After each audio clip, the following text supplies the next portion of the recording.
Yo, what is up, YouTube? How's it going, all you spooky, scaredy cats and dogs out there? All you ghoulies of the night, all you trolls of the night, or whichever creatures are you are of the night.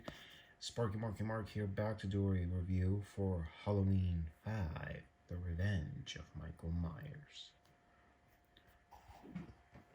So anyway, because it's right.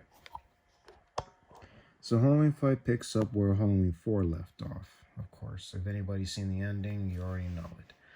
Now, this movie and I, again, go way back. Same time with Halloween 4. After this, it was...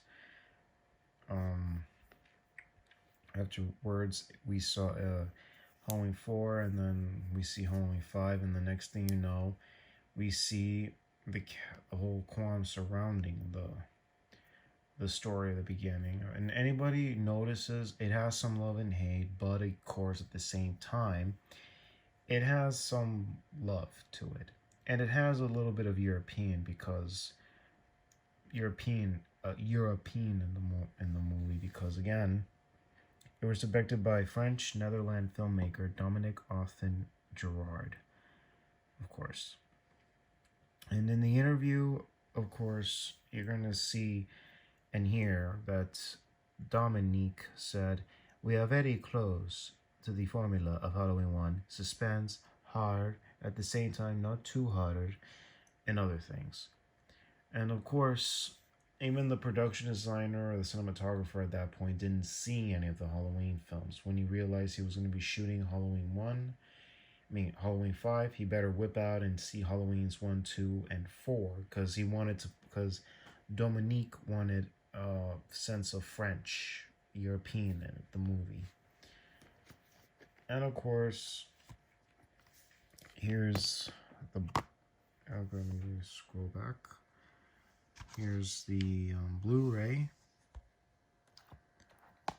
Here's the DVD. Now, there is the DiviMax edition that has the convention panels discussion. This one, I sort of have it, but I gave it to a friend. But this one, on the other hand, folks, and dudes and dudettes, well, this is the Scream Factory from the deluxe edition set, but it doesn't have no special features. You have the onset, you have audio commentary with StuntMan actor Justin Beam and author Justin Beam and stuntman actor Don Shanks. Audio commentary with Dominique Authen Gerard, the director, and the two actors, Danielle Harris and Jeffrey Landman. We know Danielle Harris is Jamie. Jeffrey Landman played Billy Hill in the film. You have the onset. Same thing that's in the DVD. Original promo of Halloween 5 and the theatrical trailer. Wow.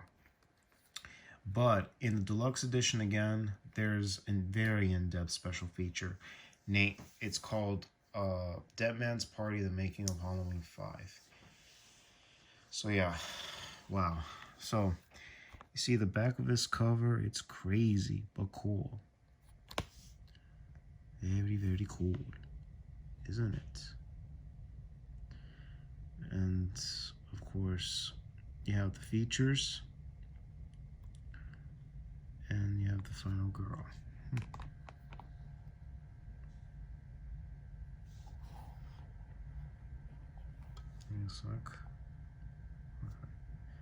So, like I said, this is part of Anchor Bay, and let's take a look at the back, shall we? Like you always know, I put paper sleeves. Here's the poster art for the movie. Same thing with the DVD, which Anchor Bay stays faithful to the design. Michael lives, and this time they're ready. But on top of here, and here's the poster. As you see in the movie, in a second.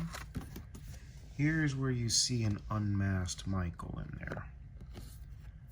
You have the chapter cards.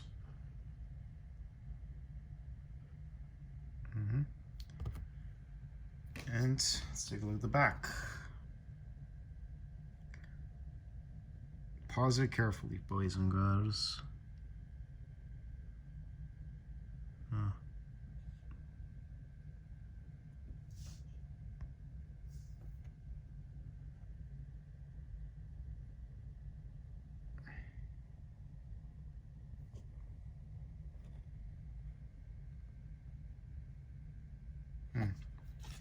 Well, of course, this, not to get warm and fuzzy, of course, this is indeed a Halloween film and everything.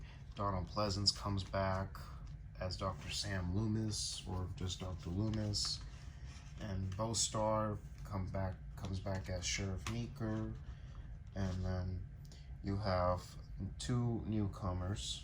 Wendy Kaplan plays the character of Tina, and Tamara Glan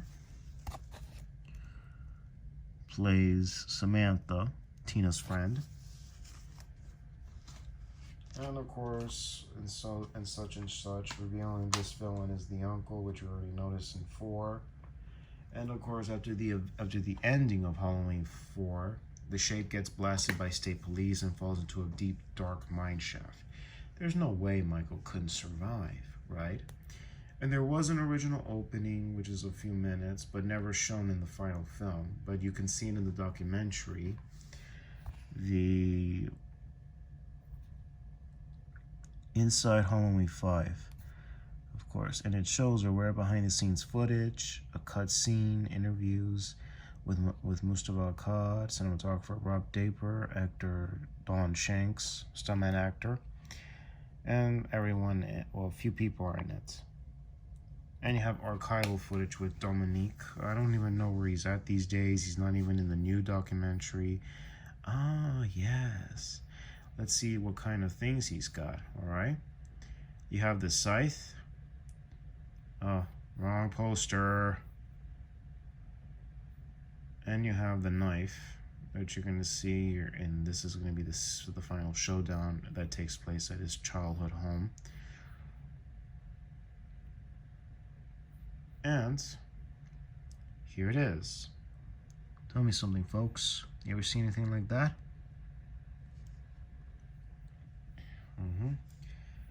So yeah, so for the making of Halloween 5 is about, okay, I'm gonna save this one for last, of course. All right, and here's the CP or the GB. These masks from Halloween 5 are rare, like the authentic ones. I saw a Halloween 4 mask at Spooky Empire once for sale, and apparently it's too small, way too small, because apparently my head is size 25. So yeah, so Inside Halloween 5 is about 15 minutes and 11 seconds. Interviews with Ella Cornell, stuntman actor Don Shanks, Dominique Arthur and Gerard, which is an archival interview from 1989 during production, and Danielle Harris. You have her from when she was young, and you have her in 2000 in her early 20s at the time, of course, and of course you have the cinematographer Rob Draper, if I said his name right. Let me see, here it is, Rob Draper, which he said, to be honest, he had never seen any of the Halloweens, and he better whip out and see 1 through 4 to know it. And of course, the director, Dominique, wanted to give it a little European feel to it. And you notice that the Myers house is not his, because the director fell in love with the house and used it as the Myers house. But of course, and it was played, and Haddonfield was played once again by Salt Lake City, Utah, and such. And it's a good in-depth, and you have the stuntman actor Don Shanks, who was recruited by stunt coordinator Don Pike to play the Shape. And when he met the well, it's in another documentary. Well, before that, in this documentary, you're going to see a rare footage that wasn't used in the finished film, like, say, the opening scene, in which you have this skinny punk rocker guy with a mohawk who's into witchcraft, and takes Michael in, and he puts this special tattoo on him, which you're going to be seeing in the later video. And he takes care of him, and then on Halloween, he comes back and he kills him. It was one of the better kills in the film. He grabs him, put him over his head, breaks his back, puts him on the altar, and there was a stone that was swinging over Michael, and he takes the stone and put to his heart. So it was kind of, but of course they had to do reshoots, because apparently I don't think they didn't like him or anything like that. So you're gonna have to see it in this documentary. Or in this one, Dead Man's Party, The Making of Halloween 5. This one, I believe, is a two-part documentary, 44 minutes and 26 seconds length, interviews, big in-depth interviews, like you noticed with Back to Basics, The Making of Halloween 5. That's in-depth. This one is in depth as well, of what we didn't know. What we didn't know is that they started too early. They didn't have a finished script. They started writing while they were in production, and they were in Utah. They partied. They rented a hotel at the Hilton. They constantly drank, party a lot, and then the next week or the next day they would just go ahead and shoot scenes. So yeah. And of course, the people involved in the film was Greg Nicotero and KMB Effects. They were involved in the film. And the fifth film feels like more of a farm kind of film, because in the movie, Michael is using farm tools. Believe it or not, Don Shanks grew up in a farm, and he knew how to work with farm tools, even pitchforks, because he grew up in the field with one of those, grabbing hay all the time. Plus, there's also about the Camaro that Mikey steals from this other guy, Mikey, in the movie. That he provokes him and then obliterates him and then steals his car wearing a different mask to fool Tina, Mikey's girlfriend. Yeah, there are two Michaels in the film. We know one of them is Michael. The dude with the leather jacket and glasses is Mikey. That's it. And you have what is his name? Matthew Walker, who plays Spitz, Samantha's boyfriend in the movie. And another coincidence, he was in Child's Play 3 2 years later. But let's talk about this movie quickly. So, very in-depth, super, of course. Even the car that the character drives in the movie had some bit of chills in it, because somebody committed suicide in that black Camaro. And then very, very strange of what went on in that car. And there were some, of course, improv scenes and little interference with the production and all that stuff. And then talking about Dr. Loomis, who of course gave young Danielle Harris, his trailer, giving a big movie star the trailer for the film, who's a young actor, child actor. And of course, everybody was enamored with Donald Pleasance on set. And his visa had expired and he had to renew it, of course. They had to renew it. And all in all, it is a great film. No lie, no kidding. So yeah, and then everybody loves the film. It has its love and hate. But all in all, it is great. And the mask is made from Greg Nicotero's head sculpt or something, but it has, his face, based on Greg Nicotero, the mask. Of course, let me zoom. There we go. Yeah, it's made with Greg Nicotero's face, but it's Don Shanks' head size. So they collaborated with both stuntman actor Don Shanks and makeup effects artist Greg Nicotero. And they had to put nylon stockings on the eye holes for him to not have problems seeing. And of course, some people hate the look of the mask, but I can say it's kind of cool. Nothing crappy or nothing of the sort. So yeah. And of course, it leaves a cliffhanger at the end of the movie because there's a mystery character who is the man dressed in black with the silver tip boots. And he has the exact same tattoo as Michael, which I'll tell you in another video. And of course, Michael gets arrested, and Dr. Loomis takes a 2x4 and hits Michael and then knocks him out. Cops came, arrest Michael, and of course, he's in prison, in a cell. Unfortunately, it gets crazier.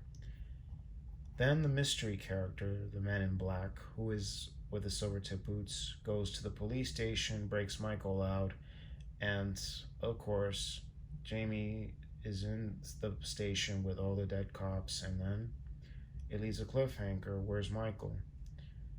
And screams and cries no. And then we have to wait 6 years, which we're going to be seeing in another video. So anyways, this is Marky Mark. I'm out of here. Be safe. God bless you.